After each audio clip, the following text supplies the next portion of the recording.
So when I was a kid, I thought retainers were cool because it would pop them in and put them back out, almost as if it was like a toy that you could have. A different thing, when I grew up, I found that prosthetics were kind of off, dentures in particular. So at what point in time is having like bald head cool? Just the other day I was like going and, hey, you've got an ugly mole on your face? You believe lies that your coworkers will say about citizens for your job security, and they're alone. You're a joke of a sergeant if I saw one. Tuck your tail and get out of here. Get him out of here. You seized me last time they did, he ran in the fire department. Get him out of here. Back to the set. So if there was ever a time for, if you have the world as an oyster, I don't get it. Is if you have a studio apartment, you will either have one or two doors. One leading to a back, which is then highly controversial, your backyard. Or the front door, a hallway to your neighbors. But if you're angry at someone, you can't slam a door and run into the other room. You're in a studio apartment. I don't know. If there's a bathroom, there's no door. Speaking of no doors in bathrooms, a jail cell is a studio apartment that's even slimmer.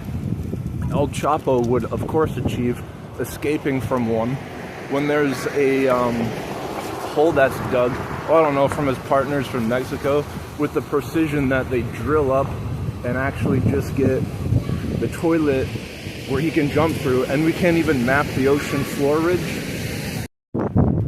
So I just had a joke I had to put, and the biggest joke in the world is being used wise, and you don't know why. But if you don't know why, you can get optimized. And when I'm talking about pieces of meat, I'm not going to explain how much it is. For me, I have to denote and point my finger at how much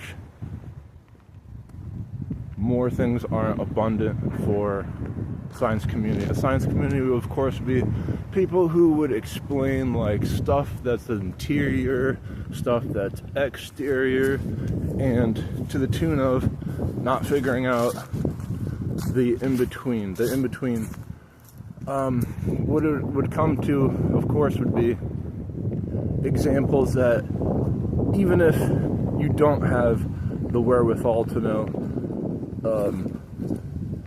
an integral, you can crack something and see that it breaks and know why other things around it didn't break. Take a board with a screw in it and then multiple screws, and you hit the board at a certain area. If you saw a screw, metal screw break and not a board, and you could put it back together like a puzzle piece, you could, without any knowledge of retention time and like bridges breaking are huge, and then you could just see, well, the pressure was applied in the area where the screw snapped in half, and that can mean like an entire chapter out of a quantum fields book.